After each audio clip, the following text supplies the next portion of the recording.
Tonight I will be telling 4 supernatural stories, from hitchhiking to dealing with supernatural creatures in your own home.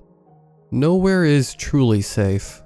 A huge thank you to the writers. Remember, you can send in your own story to rylhstories@gmail.com. If you enjoy the video, a like and a comment is always appreciated. Subscribing if you're new is as well. Enjoy the video, and as always, I hope you all have a great night.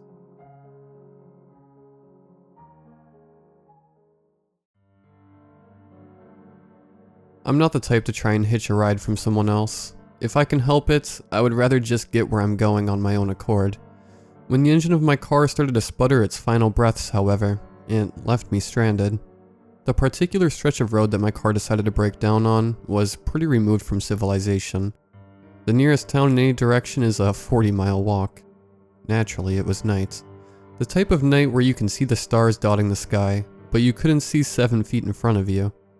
The dark wasn't what was crawling under my skin, though. It was the rumors associated with the road. Or perhaps, the facts that created the rumors. Being such a long stretch of uninterpreted pavement, the road was a breeding ground for hitchhikers.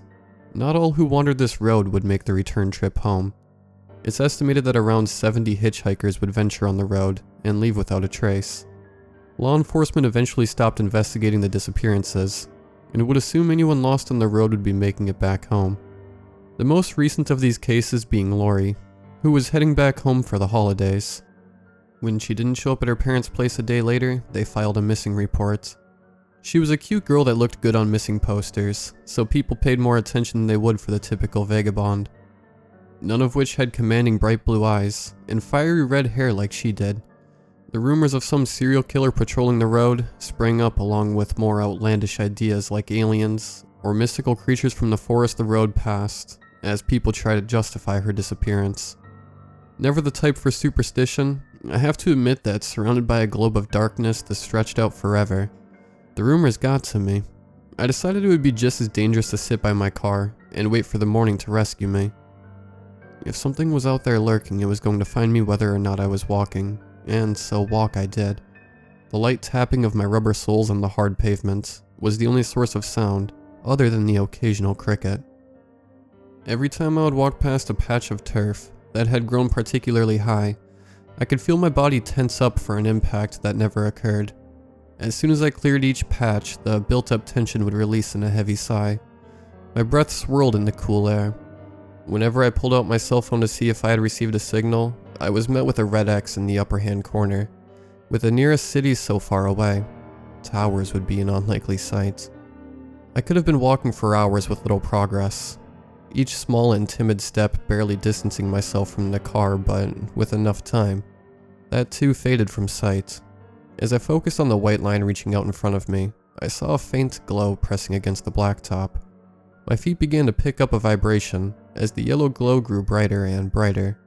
Turning around to face the source of the light, I observed a large truck barreling down the highway. I contemplated how I had likely only made it a few miles at best, in a very extensive amount of time, and like I had seen in the movies, I stuck my arm out. With my thumb pushed out as far as I could, the truck started slowing to a halt. My glee was immense. The thought that I was going to happily jump into a truck with a stranger wasn't even present. Trotting up to the door of the 18-wheeler, I waited for it to open. I could hear a rustle from inside the truck, and I bounced on my increasingly sore feet, trying to get a glimpse inside. As I was about to speak, the large metal door pried open and revealed the cab of the truck. A large and imposing man, shrouded by the night, sat in the driver's seat. "That your car back there?" His voice boomed from the cab. He had to speak up over the sound of the truck's various mechanisms still running. "Yeah." I looked back in the direction I had come from. The darkness had a slight scarlet hue, masked by the brake lights. The thing just broke down without warning. My arms were crossing my chest, as if it would fight off the onslaught of chilled air. I could feel a vague warmth emitting from inside the truck, and I yearned for it. I'm not much of a car guy, so I'm just going to head to town. The trucker turned away from me and looked out the windshield. I could imagine his tongue clicking with consideration inside his mouth. He turned in his seat and shot a quick glance to the back of the truck. I couldn't see it well, but it Looked like there was enough room for a row of seats. A lot of folks go missing around here. Hop in. I'll get you there. His words themselves felt warmer than the heat escaping the truck. Thank you so much. I genuinely beamed as I watched him swipe a small pile of contents on the passenger seat to the floor. An odd array of different thumps as the objects hit the carpeting. I quickly glanced back towards the back of the truck, noticing the side of the truck was lacking a logo. The seams were also starting to form spider webs of rust on them. The driver must have sensed my apprehension. Another light from within the truck had been flipped on. I ain't gonna hurt you. He spoke, his deep southern accent soothing on my ears. I could see his face clearly when I looked back to him. He was a large and intimidating man without a doubt, his face heavily covered by thick and dark facial hair. A beard that nearly reached past his chest, swaying as he talked like blades of grass in gentle breezes. He was what I would imagine if I was told to picture a trucker. Flannel shirt over his large frame, that could pass as a bear in the proper lights. His voice, however, was disarming. The way he spoke reminded me of a parent trying to calm their rambunctious child. I gave him an acknowledging nod and put my foot on the first step. He quickly reached up and turned the light off before leaning towards me, with my foot still on the step. One thing, you are not to look in the back seat.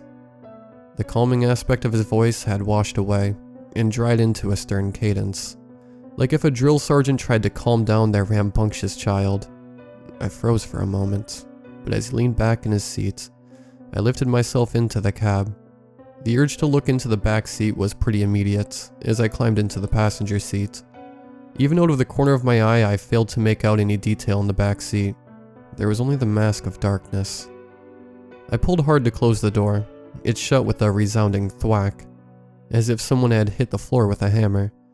I don't know why, but I wanted the driver to think I was strong and capable of defending myself, so I closed the door really hard. He didn't pay any mind to it though. He just readjusted himself on the seats and pressed down on the gas, lurching the truck forward. Even though we were barely moving, I could feel the movement of the truck rattling my insides and clicking my teeth together. Watching out the window and doing my best to fight my curiosity, my senses began to pick up on my surroundings. The first thing I noticed is that the inside of the cab smelled absolutely horrendous. The heat was blasting onto my face, and while it didn't seem like the driver was an incredibly messy person, the stench of rotting garbage and iron wafting into my throat complied nausea in me. I didn't want to come off as rude, so I initially did my best to ignore it, but as the smell got to me more and more, I desperately wanted fresh air. My hand ran over the interior of the passenger side door, looking for a button or a crank, anything to crack the window. There was nothing, other than a handle I used to pull the door shut. The deteriorating leather texture was bare of any mechanism. More troubling than not being able to open the window was that I didn't even have a handle to open the door with, only a vacant divot where one once was. Doing my best to not jump to conclusions or let on that I was internally becoming troubled by my escort, my breathing had to remain convincingly calm, so I continued to let the swill that hung in the air dilute into my lungs. Wanting something to focus on, I shifted in my seat and looked straight ahead, watching the white line flowing like water under the wheels of the truck. "So what kind of cargo do you transport?" I asked. I figured I'd be more comfortable if we had a conversation started, and maybe I could gain information that would put my worries to bed. All the while I was thankful that his rearview mirror was poorly adjusted, showing the ceiling of the cab. I wondered if he did that before I stepped in. I could momentarily feel his gaze wash over me before returning to the road. "Meat," he replied in a matter-of-fact tone. Admittedly, the last thing I was hoping he was going to say. I was turning to face him when the headlights reflected off a road sign, briefly lighting up the cab. In a short time, I was able to catch a glance of the blue jeans he had on. More importantly, I was able to see the large blotches of dark stains on said jeans.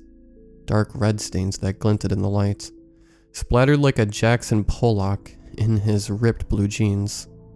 I doubted that a man like him was wearing fashionably torn jeans.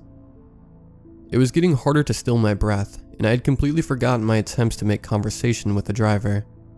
"I appreciate the ride. I'd like to get out now, though," I attempted to say. My words were limp and shaking. My hand subconsciously reached for a door handle that I knew wasn't there. We're not that far off. It'll just be a few minutes," he retorted. "You don't want to get so close and end up missing like that poor Marlin's girl." His words felt like a house of cards in my head, like they'd fallen apart at the slightest prodding. I don't know why when I heard him say the girl's name, I started to turn my head. My vision landed on him, but my head kept turning. My body reacted past my own will as I tried to peek at the back seat. Something shiny. I saw something shiny. My vision went black as the driver socked me right in the face. My head flew back and bounced off the window. The punch wasn't hard enough to break my nose, but it was hard enough to make me turn away from the back seat. "What did I say?" The driver growled, his words becoming one with the hum of the truck. "Keep your eyes forward." A bead of blood trickled out of my nose as I obeyed his command and tried going over my options. There was no way I would be able to overpower him. No way I could just reach over him to unlock my door so I could escape. So deep in my thoughts, I almost didn't hear the noise coming from behind my head. A soft and wet groan saturated the dry air. As soon as the noise began, it was muffled out by the radio. The trucker's massive hands turned the dial to the right as he glared at me, the whites of his eyes slicing my intentions in two. Through the blaring of some talk show radio, I could feel a pain growing on the back of my head, and a buzzing that accompanied it. I darted my vision looking around for anything I could use to my advantage. My feet felt across the carpet, thinking that maybe something he knocked onto the ground would be useful. I tilted my head down, the soft glow of the radio barely illuminating the floor. I could see the green light falling on a length of rope. Like a call for help, whatever was in the back seat started to press hard onto the back of my seat, sharp pressure points forming on my spine. It had been so long since I had taken a breath. I hadn't even noticed that I had stopped, but when I could feel fingers on my back through the seat, I let out a gasp and swallowed the stench. The heat and the smell had never been heavier than they were in that moment. The trucker once again did react. Both of us just stared at the road. We could both feel it creeping up. Out of the corner of my eye, she was leaning forward. The face of Lori appeared in my peripherals, her wild red hair hanging ragged over her eyes. A panic swarmed me, and I reached down to grab what little rope there was, hoping I could contain the driver. But as I hunched over and turned to the side, I locked eyes with Lori. Only the deep sea blue eyes I had seen on missing posters weren't there.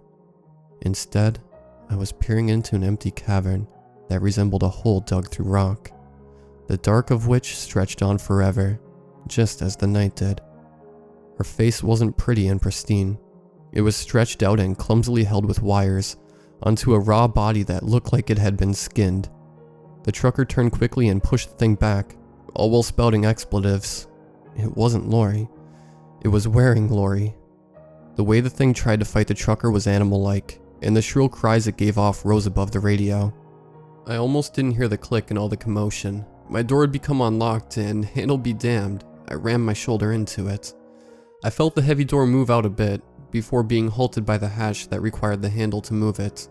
Something had to give though, and while I continued to pound my shoulder into the door, the trucker grabbed the rope from my hand, burning it in the process, and reached towards the thing in the back. The cab continued to rock as the pain in my shoulder grew to almost unbearable levels, but with gritted teeth I continued. While fighting back, the thing reached towards me and placed its hand on my shoulder, its wet and pulsing hand. When it was up close, I was reminded of slabs of meat I would see in the deli aisle. Its veins moved like worms and inflated as blood pumped through them. I could feel every detail through my clothing. This was enough to give me the motivation to damn near break my shoulder with one more assault on the door. With the hard impact, I felt something dislocate and then the door giving way. The cool air rushed in as I crumpled out of the cab. Falling several feet, I met the ground almost landing on my head, but managing to twist myself. Lifting myself to my feet, it became apparent that I wasn't able to lift my right arm, with the immense agony clouding my thoughts. My left hand would have to do. I rose it up and as hard as I could I slammed the door shut. The radio and the struggle inside the truck were muffled by the truck's engine. Then I heard a tapping. Faint at first, but as the struggle continued it grew, like stones being thrown at sheets of steel. I heard a chorus of tapping, until stones turned into a hailstorm. The source of the noise was the side of the logoless truck. Mindlessly, I walked along the side of the truck and listened to the commotion going on inside. It's estimated that around 70 people have gone missing on the highway within the last 3 months alone. At the moment I was listening to the song of those missing people trying to dig their way through the metal, I continued to walk along with the truck until I found myself staring at the back of it. It was blanketed in chains and locks. The chains were rattling as the tapping started to sound against the back of the truck, as if the things inside knew where I was. I heard another door slamming and it nearly threw me off my feet. I stared at the corner of the truck waiting to see what would come around it. The tapping stopped and the sound of one of those footsteps closing in on me was all I could focus on. My chest became lighter when I heard the hard grunts of an overweight man that sounded like the huffs of a grizzly bear. He placed his hand on the corner of the truck and brought himself into view. He was sweating and was covered in scratches. The brake lights covered the both of us in deep red veneer. It was hard to see the blood oozing from the injuries in the light. He was breathing heavily as he stared at me, clearly trying to collect himself. "They never go missing." He stuttered out through the exhaustion. "I always find them. Make sure they don't find no one else." A few coughing fits decorated his speech. He looked up at the chain door and back to me. "Don't know why. Don't know how. Don't care." He stated almost as if he was mining my head for questions. I considered he was trying to save me from looking at the thing. Maybe he had just caught it before seeing me. "Its eyes," I said, almost beyond my control. I couldn't get the image out of my head. I had seen pictures of caves found in the forest, how the brown of the rocks would tunnel in until there was only darkness, how hypnotizing those places must be, how they feel like they're calling out for someone to explore them, to pay them attention. He took his hand off the truck and leaned back. I did the same to see what he was trying to look at. He was looking at the lights of the town. We must have only been looking a mile out. I completely lost track of time and distance through the ordeal. "Once one sees you, they all do," he warned. I thought of all the faces of vagabonds and weary travelers, how they were being worn like masks by the numbers, and that they were all looking at me from inside the truck. I gotta turn around. I can't go into town like this. His breathing had become considerably calmer. I don't think he was exhausted from the struggle. I think his breath became riddled with frantic anxiety. "I'll be okay," I replied.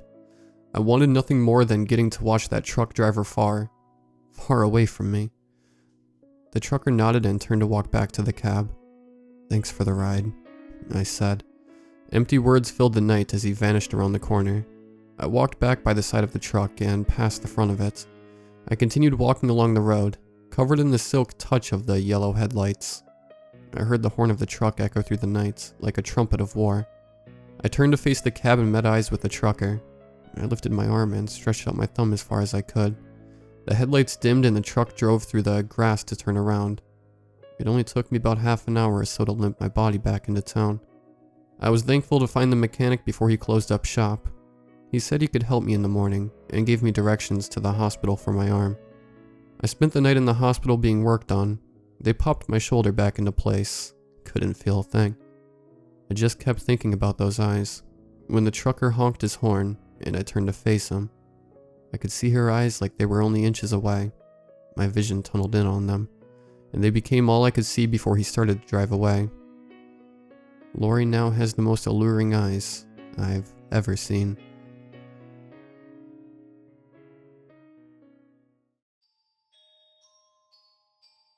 I never considered myself a person who was easily frightened. I spent my childhood looking for the creatures of the stories and legends that made other children hide under their covers. However, the story you are about to hear is as real as it is nightmarish, and it's still going on. It was a warm night. The windows in my darkened bedroom were open, the sound of crickets chirping as I leaned over my computer, reading stories of monsters that lurked in the darkness. One particular post caught my attention. A ritual to bring forth the Wraith. An anonymous source had written a single entry below. "The creature in my nightmares has come to me in life. The thing, the wretched thing, comes to my bedroom at night. Please, for the love of God, never summon it." Naturally, I was intrigued. Doubtful, but intrigued. A spell that supposedly brought forth a monster. How could I pass up the chance? I hurried to my kitchen, pulling out a container of salt, a knife, matches, and a candle, gathering the objects in my arms as I headed back to my room. On the floor at the base of my bed, I poured the salt into a circle, setting the single candle in the center. I lit the candle then, taking a deep breath as I placed the blade of my knife to my arm. Blood for power, I summon you. Bring forth the terrors from my dreams. Fill the night with endless screams. Wincing as I cut a line down my forearm, I held the bloody blade over the flame of the candle, letting the blood drip down my arm into the salt as I walked around the circle. Then I waited. It was nearing 2 in the morning, and nothing had occurred. I rubbed my bandaged arm, shaking my head. Sighing, I cleaned up the ritual circle, throwing the rug in the hamper. Nothing will come, I thought, climbing into bed. My body felt heavy as I closed my eyes. That was when the nightmare started. It was cold, dark. The forest was filled with dead trees, their branches reaching up like bony fingers to a pitch-black sky. I looked around, my breath pluming out before me in little puffs of steam. I shivered and started walking, directionless, through the trees. Out of the corner of my eye I saw a movement. Something, perhaps the branches of one of the trees, moved. As through it was a hand, its long gnarled fingers wiggling up. Stepping closer to the movement, I got a better look at whatever it was moving in the tree. It was dark, the color of the gray-black trees, its skin having the same rough, disgusting texture as rotting bark. Its body was long, its arms and legs seemingly the same length, each of its fingers sharpened to a point. Its face, that terrible face with the black, empty eyes. No, they weren't eyes. They were holes, gaping at me, blank and cold. It opened its mouth, leaning its face towards me. Its breath like decay. The fangs it bared, the rows and rows of sharp, black teeth, were swarmed by maggots, falling out of its lipless grimace. It reached towards me, its horrible fingers inches from my face. I woke up in a cold sweat, my chest heaving. My eyes darted around the room, seeing nothing. I sat up farther, inspecting. Taking a deep breath, I stood, closing the window and locking it. The tree outside my house swayed in the breeze, a disturbing creaking sound coming from the branches. I closed my blinds, not wanting to look at the tree anymore, and climbed back into bed, pulling my thin covers up to my chin. Just a nightmare, I whispered to myself, closing my eyes again. If only I had known. That night was only the first of many. Each night the nightmare was the same terrible face, the same smell, the same cold, icy air. Each night it would reach for me, and each night I would wake, terrified of the thing in my dreams. 12 nights passed like this. On the 13th night, something changed. It was hotter than it had been all month. My window closed to keep out the chokingly humid air. I didn't want to sleep again. The thing in my dreams haunted me. I couldn't close my eyes without seeing it. It was nearing 3 a.m., and I was exhausted. I couldn't help it. I closed my eyes. It was only for a little while, before I was woken by a terrible, creaking sound. I opened my eyes groggily, shivering under the blankets. It was freezing in my room. My eyes snapped open as I realized it was so cold. Sitting up, I looked around, gasping. My breath came out in plumes of steam, and as I looked towards the window, I could see the frost forming on the glass from inside of the room. I looked up to the vent above my door, noticing movement there. 4 long, gnarled, thin fingers slid out of the grates. Behind the fingers, something dark moved. A hiss, cold and loud, and something like breaking ice shattered the silence of my room. My breath was coming out in little gasps. My body shaking with fear as the thing shoved the grate out of the wall. It hit the floor with a sharp metallic clatter, but I didn't take my eyes off the opening. 2 long, terrible arms reached out, spreading over the wall on either side, as it dug itself from the vent. The face. The eyeless face was rotting, maggot-filled mouth, emerged from the darkness, climbing like a spider down the wall. Its body was more grotesque than it was in my dreams. And that horrible smell, the rotten decay of death, filled my bedroom. It slunk to the edge of my bed, and paused there. I pulled my legs up, curling into a ball, never taking my eyes from the thing. It tilted its head to the side like a curious child. I shivered, my breath coming out in trembling gasps. Its terrible mouth spread into a demonic grin as it leaned itself toward me. I leaned back as far as I could, trying to make the thing go away with sheer force and will. It climbed onto my bed, sitting right in front of me, its foul breath blowing on my face as maggots fell from its teeth. It simply watched me. An hour passed this way, before it finally let out a terrible screech, leaping backwards into the vent it came from.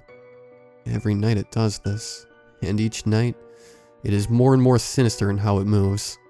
A predator stalking its prey.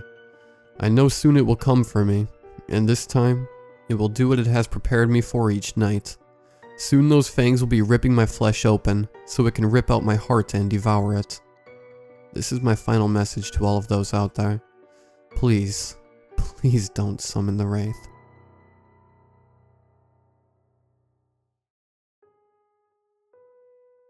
I live in a small town in the northeast, with a lot of forest and barely anything to do for fun. So, being 16 at the time, a few friends and I decided to meet at one of our houses, and see what kind of trouble we could cause. I picked up my friend Jackson, who lives about 20 minutes away, and we went to meet up with our other two friends, Stefan and Max, who were already playing pool by the time I picked up Jackson. It wasn't too late, maybe 7 and summertime, so the sun was just setting, and you could almost make out the purple and creamsicle hue of the sky through the trees. I got to a T-stop, waited for a car to pass, and crept out past this shack that always rubbed me the wrong way. It wasn't nefarious, I hadn't seen ghosts, but it was a little wood lean-to, basically entrenched in old boxes, antique signs, and other stuff that the American pickers would have a field day with. As far as I had ever seen, the only person going in and out was this lanky man with a gray beard down to about his collarbone. He always had on a blue jacket and jeans. I saw him walking, gave him a wave as he looked down, and I passed by. I pulled up to Jackson's house, honked, and queued up some Queen as I saw Jackson's gangly form moving from his garage, naturally looking like his joints were put together backwards. He got in, and we made our way to Stefan's. We pulled up to the house, about another 20-minute drive, let ourselves in, weaving our way down to Stefan's basement where he and Max had been shooting pool, and generally messing around for a while. And so went our nights. We played pool, rode around in Stefan's rusty little truck looking for something to do, and tried to sneak up to his neighbors' houses to scare them. Not exactly dazed and confused. At around 11:30, I tapped Jackson's shoulder. We should probably head out. My curfew is midnight and I'm absolutely gonna miss that. He nodded, also already past curfew. He held up his hand as Max offered him the pool cue, and announced, "Alright guys, I think Drew and I have to head out. We both have to be home by now." Stefan thanked us for coming and Max made his way out alongside us, deciding that being the last guest would likely lead to sitting with Stefan 3 hours later and listening to him describe the woes of finding love in such a small town. We headed up the drive, said our goodbyes, and started down the hill from Stefan's driveway. About 15 minutes later, the conversation between me and Jackson had stagnated. We were tired, and talking about the Red Sox pitching woes could only carry a night so far. As we went up a bit of an incline, approaching that cabin, we saw the old man's blue rain jacket and jeans in my headlights, walking along the side of the road. His hands were crammed in his pockets, and his head was watching his feet shuffle forward. Jackson, what is that guy doing? Given that he has a simple sense of humor, he laughed and made some joke about him being a serial killer. I can't remember the details of it, but I know I laughed too. As we were getting closer to him, I saw the man start to tilt his head up. His beard peeked out from behind the brim of a beat-up green cap, and when we saw his face, or lack thereof, it was so jarring to me. Just a blank space illuminated by headlights as we breezed past him. I felt my hands begin to tremble on the steering wheel. Did he have a face? Jackson's head slowly tilted towards me. I wasn't looking. My gaze was locked on the road, out of what I would guess is fear. But I could see that he was flush, mouth hung open, as I heard him eke out what could barely count as a response. He didn't have a face. He slowly turned away from me, and those last 5 minutes were somehow even more quiet. Or maybe it was just more noticeable. It felt like routine, pulling into his driveway, dropping him off without a word, and leaving. I didn't drive back that way, opting to throw my curfew to the wind and go the long way home, adding easily another half an hour. I didn't care. I was not going to go back. When I drive by that cabin in the day, I can very rarely hear a gunshot ring out, set way back on the thing's property. I don't see it walking down that road anymore.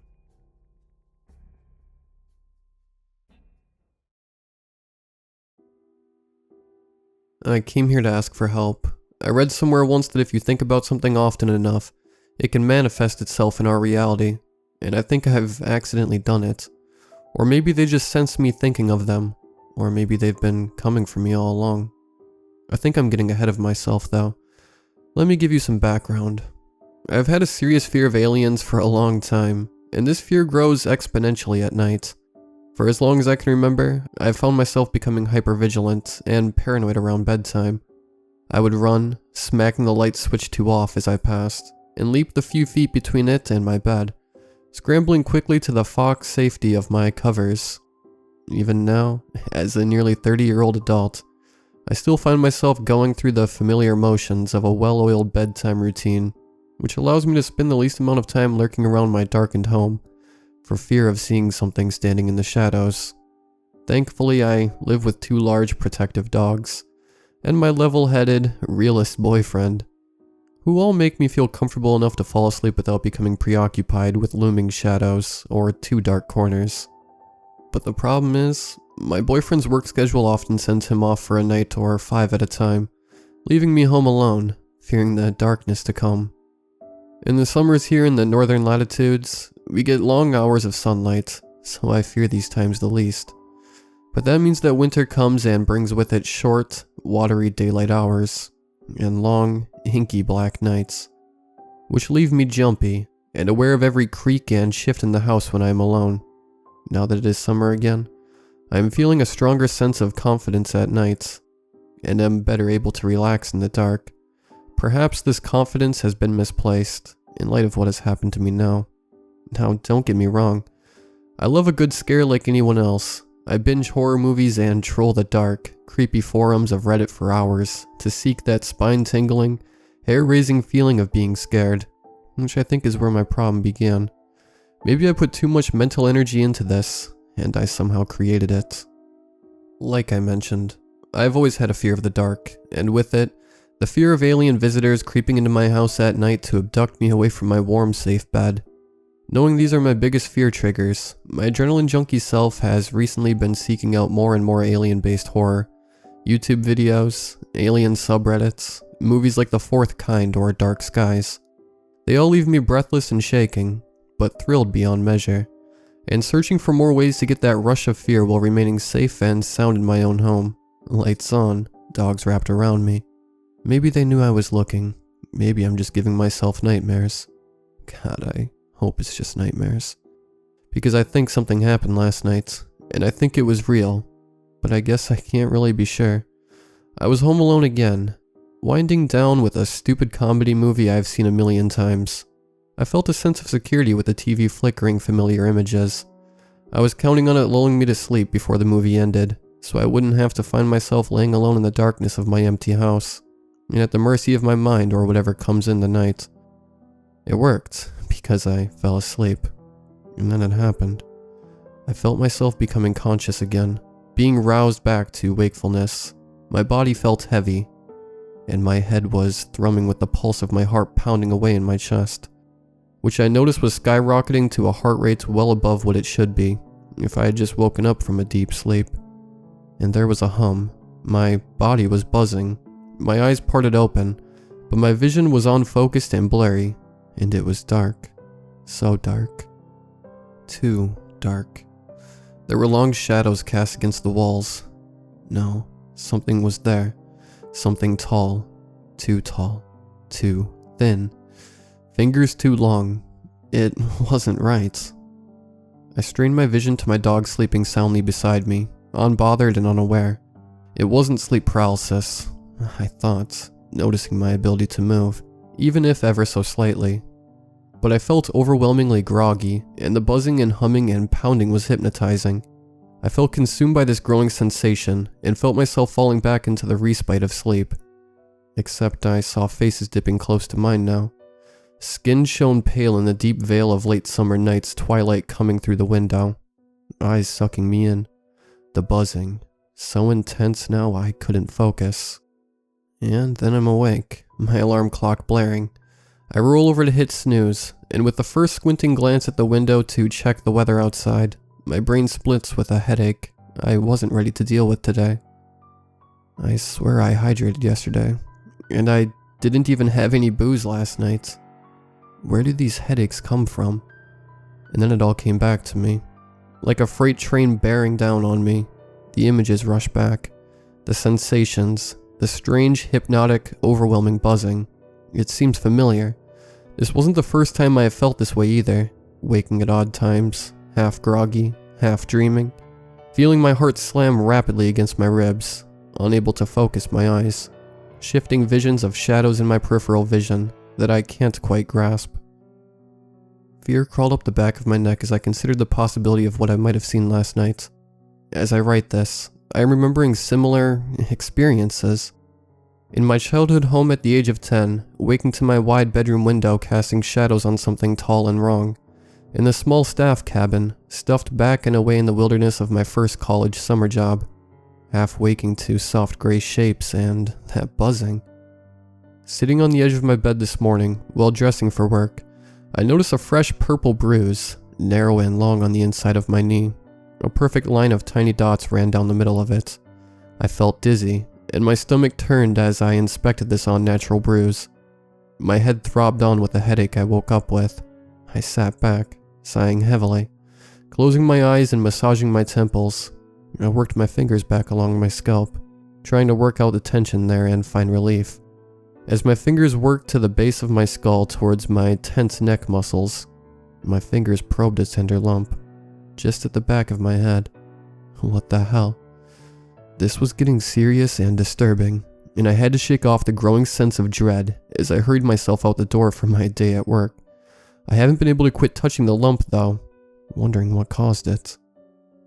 I'm at home now, shaking as I type this, because it's getting late and I need to get to sleep for work again tomorrow. My boyfriend is still gone for work, and my dogs proved useless at protecting me from whatever it was I saw last night. At least that's what the bumps and bruises on my body told me.